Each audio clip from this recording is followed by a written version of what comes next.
ನಮಸ್ತೆ ಮಕ್ಕಳೇ, ಎಲ್ಲರೂ ಹೇಗಿದ್ದೀರಾ? ಮನೆಯಲ್ಲೇ ಇರಬೇಕು, ಸುರಕ್ಷಿತವಾಗಿರಬೇಕು. ಮಕ್ಕಳೇ, ಇವತ್ತು ನಾವು ನಲಿಕಲಿ ಪರಿಸರ ಅಧ್ಯಯನ 3ನೇ ತರಗತಿ ಮೈಲುಗಲ್ಲು ಸಂಖ್ಯೆ 6 ಆಹಾರದಲ್ಲಿ ವೈವಿಧ್ಯತೆ ಅನ್ನುವ ಕಲಿಕಾಂಶಕ್ಕೆ ಸಂಬಂಧಿಸಿದಂತೆ ಮೆಟ್ಟಿಲು ಸಂಖ್ಯೆ 45ರಿಂದ 51ರವರೆಗೆ ಏನೆಲ್ಲ ಚಟುವಟಿಕೆಗಳಿದ್ದಾವೆ ಅನ್ನೋದನ್ನ ನೋಡೋಣ ಮಕ್ಕಳೇ. ಈ ಕಲಿಕಾಂಶದಲ್ಲಿ ಮಕ್ಕಳೇ ನಾವು ಪ್ರಾಣಿಗಳ ಆಹಾರ ಅಭ್ಯಾಸವನ್ನು ಕುರಿತು ತಿಳಿದುಕೊಳ್ಳೋಣ. ಮಕ್ಕಳೇ, ಅಭ್ಯಾಸ ಪುಸ್ತಕದ ಈ ಪುಟವನ್ನು ಗಮನಿಸಿ. ಸಾಕು ಪ್ರಾಣಿ ಮತ್ತು ಕಾಡು ಪ್ರಾಣಿಗಳ ಆಹಾರ ಅಂತ ನೀಡಲಾಗಿದೆ. ಮಕ್ಕಳೇ, ಇಲ್ಲಿ ನೀವೇನು ಸಮೀಕ್ಷೆ ಮಾಡಬೇಕಂದ್ರೆ ಸೂಚನೆಯನ್ನು ಗಮನಿಸಿ. ಮಕ್ಕಳೇ, ಇಲ್ಲೊಂದಿಷ್ಟು ಪ್ರಾಣಿಗಳ ಚಿತ್ರಗಳನ್ನು ನೀಡಲಾಗಿದೆ.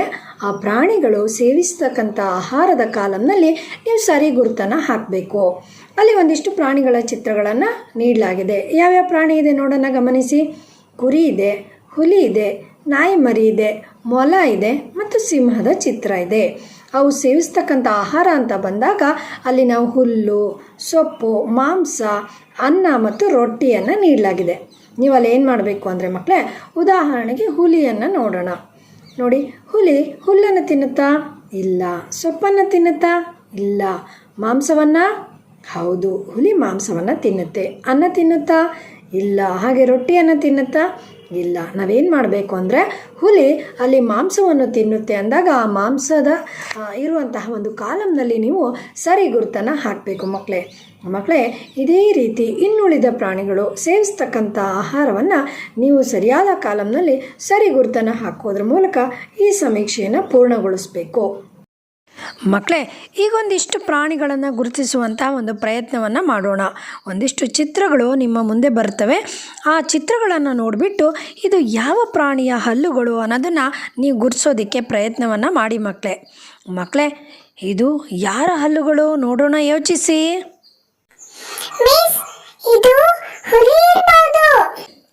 ವೆರಿ ಗುಡ್, ಇದು ಹುಲಿ. ಇದರ ಹಲ್ಲುಗಳು ಮಾಂಸವನ್ನು ಸೀಳಲು ಚೂಪಾಗಿರ್ತವೆ. ಹುಲಿಯು ಬೇಟೆಯಾಡುತ್ತದೆ ಮತ್ತು ಕೊಂದು ಪ್ರಾಣಿಗಳನ್ನು ತಿನ್ನುತ್ತೆ ಮಕ್ಕಳೇ. ಇದು ಬೇರೆ ಪ್ರಾಣಿಗಳನ್ನು ಕೂಡ ತಿನ್ನುತ್ತೆ ಮಕ್ಕಳೇ. ಇದು ಯಾವ ಪ್ರಾಣಿಯ ಹಲ್ಲು ನೋಡಿ? ಇದು ಕುದುರೆ. ಇದರ ಹಲ್ಲುಗಳು ಚಪ್ಪಟೆಯಾಗಿರ್ತವೆ. ಕುದುರೆಯು ಹುಲ್ಲನ್ನು ತಿನ್ನುತ್ತೆ ಮಕ್ಕಳೇ. ಇದರ ಹಲ್ಲುಗಳು ಚಪ್ಪಟೆಯಾಗಿದ್ದು ಆಹಾರವನ್ನು ಅಗೆಯಲು ಸಹಾಯವನ್ನು ಮಾಡ್ತವೆ ಮಕ್ಕಳೇ.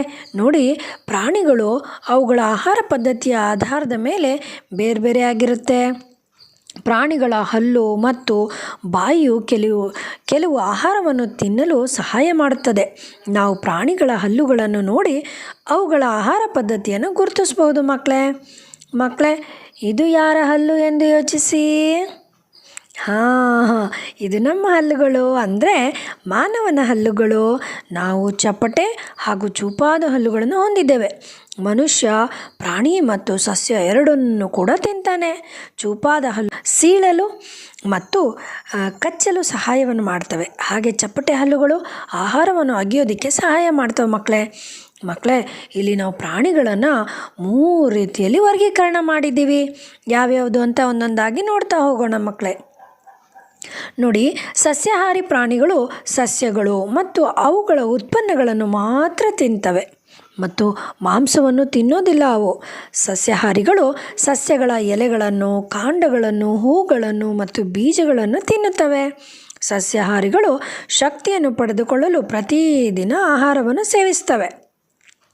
ಸಸ್ಯಾಹಾರಿಗಳಿಗೆ ಒಂದಿಷ್ಟು ಉದಾಹರಣೆ ಅಂತ ನಾವು ನೋಡೋದಾದರೆ ನೋಡಿ, ಹಸು ಇದೆ, ಕುರಿ, ಆನೆ, ಮೊಲ, ಎಮ್ಮೆ, ಜಿರಾಫೆ, ಜಿಂಕೆ, ಮೇಕೆ ಮತ್ತು ಗೋರಿಲ್ಲಾ. ಇವೆಲ್ಲ ಸಸ್ಯಾಹಾರಿಗಳು ಮಕ್ಕಳೇ. ಈ ಚಿತ್ರ ನೋಡಿ, ಇವು ಮಾಂಸಾಹಾರಿ ಪ್ರಾಣಿಗಳು ಬರೀ ಮಾಂಸವನ್ನು ಮಾತ್ರ ತಿಂತವೆ. ಅವುಗಳು ಬೇಟೆಯಾಡಿ ಪ್ರಾಣಿಗಳನ್ನು ಕೊಂದು ತಿಂತವೆ ಮಕ್ಕಳೇ. ಮಾಂಸಾಹಾರಿಗಳು ಕೀಟಗಳನ್ನು, ಪಕ್ಷಿಗಳನ್ನು, ಮೀನುಗಳನ್ನು ಮತ್ತು ಬೇರೆ ಪ್ರಾಣಿಗಳನ್ನು ಕೂಡ ತಿಂತವೆ. ಮಾಂಸಾಹಾರಿಗಳಿಗೆ ಒಂದಿಷ್ಟು ಉದಾಹರಣೆಗಳನ್ನು ನೋಡೋಣವಾ? ನೋಡಿ, ಹುಲಿ, ಸಿಂಹ, ಚಿರತೆ, ಲೆಪರ್ಡ್, ಹದ್ದು, ಕಾಡುನಾಯಿ, ತೋಳ, ಮೊಸಳೆ, ನರಿ ಇವೆಲ್ಲ ಮಾಂಸಾಹಾರಿ ಪ್ರಾಣಿಗಳು ಮಕ್ಕಳೇ. ಪ್ರಾಣಿಗಳಲ್ಲಿ ಇನ್ನೊಂದು ವಿಧ ಇದೆ. ಅವು ಮಿಶ್ರಾಹಾರಿಗಳು ಅಂದರೆ ಅವು ಪ್ರಾಣಿಗಳನ್ನೂ ತಿಂತವೆ, ಜೊತೆಗೆ ಸಸ್ಯಗಳನ್ನೂ ತಿಂತವೆ.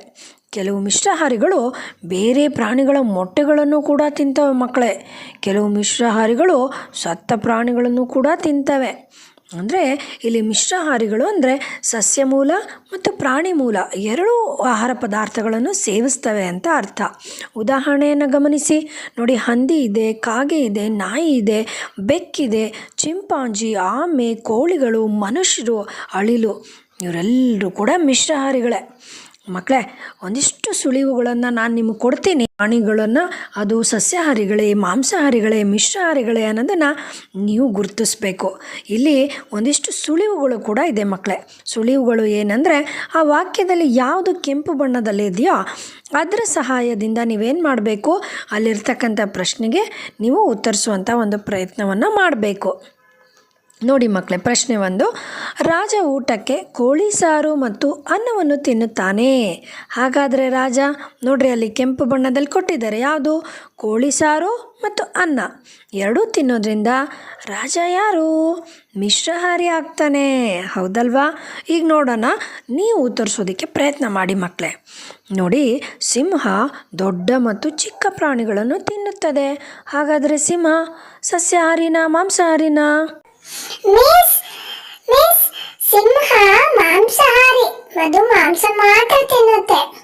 Very good. ನೋಡಿ, ಹಾಗೆ ಹಸು ಹುಲ್ಲನ್ನು ಮಾತ್ರ ತಿನ್ನುತ್ತೆ. ಹಾಗಾದರೆ ಹಸು ಸಸ್ಯಾಹಾರಿನಾ ಮಾಂಸಾಹಾರಿನಾ ಮಿಶ್ರಾಹಾರಿನಾ? ಮಿಸ್ ಹಸು ಸಸ್ಯಾಹಾರಿ, ಯಾಕಂದ್ರೆ ಅದು ಹುಲ್ಲು ಮಾತ್ರ ತಿನ್ನುತ್ತೆ. ವೆರಿ ಗುಡ್ ಅಪ್ಪ. ನೋಡಿ, ಹಾಗೆ ನಾಯಿ ಕೋಳಿ ಮತ್ತು ಅನ್ನ ಎರಡನ್ನೂ ಕೂಡ ತಿನ್ನುತ್ತೆ. ಹಾಗಾದರೆ ನಾಯಿ? ನಾನು ಹೇಳ್ತೀನಿ, ನಾಯಿ ಮಿಶ್ರಾಹಾರಿ ಮಿಸ್. ವೆರಿ ಗುಡ್ ಮಕ್ಕಳೇ, ನಿಮಗಿಂದಿನ ಕಲಿಕಾಂಶ ತುಂಬ ಚೆನ್ನಾಗಿ ಅರ್ಥ ಮಾಡ್ಕೊಂಡಿದ್ದೀರಾ ಅಂದ್ಕೊಳ್ತೀನಿ. ಈಗ ನಾನು ನಿಮಗೊಂದಿಷ್ಟು ಇಲ್ಲಿ ಪ್ರಾಣಿಗಳ ಎಲ್ಲ ಹೆಸರುಗಳನ್ನು ಪಟ್ಟಿಯಲ್ಲಿ ಕೊಟ್ಟಿದ್ದೀನಿ. ನೀವೇನು ಮಾಡಬೇಕಂದ್ರೆ ಅಲ್ಲೊಂದು ವೆನ್ ನಕ್ಷೆಯನ್ನು ರಚಿಸ್ಕೋಬೇಕು. ಅದರಲ್ಲಿ ವೆನ್ ನಕ್ಷೆಯಲ್ಲಿ ನೀವು ಗಮನಿಸ್ತಿರೋ ಹಾಗೆ ನೋಡಿ, ಸಸ್ಯಾಹಾರಿ ಇದೆ, ಮಾಂಸಾಹಾರಿ ಇದೆ, ಮಿಶ್ರಾಹಾರಿ ಇದೆ. ನೀವು ಯಾವ ಪ್ರಾಣಿಗಳು ಸಸ್ಯಾಹಾರಿಗಳು ಅದನ್ನು ಸಸ್ಯಾಹಾರಿ ವೃತ್ತದಲ್ಲೇ ಬರೀಬೇಕು.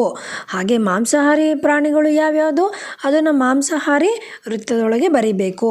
ಮಿಶ್ರಾಹಾರಿಗಳಿರ್ತಕ್ಕಂಥ ಪ್ರಾಣಿಗಳನ್ನು ನೀವು ಎರಡೂ ವೃತ್ತದ ಮಧ್ಯಭಾಗದಲ್ಲಿದೆಯಲ್ವಾ, ಆ ಜಾಗದಲ್ಲಿ ನೀವು ಮಿಶ್ರಾಹಾರಿ ಪ್ರಾಣಿಗಳನ್ನು ಬರೀಬೇಕು ಮಕ್ಕಳೇ.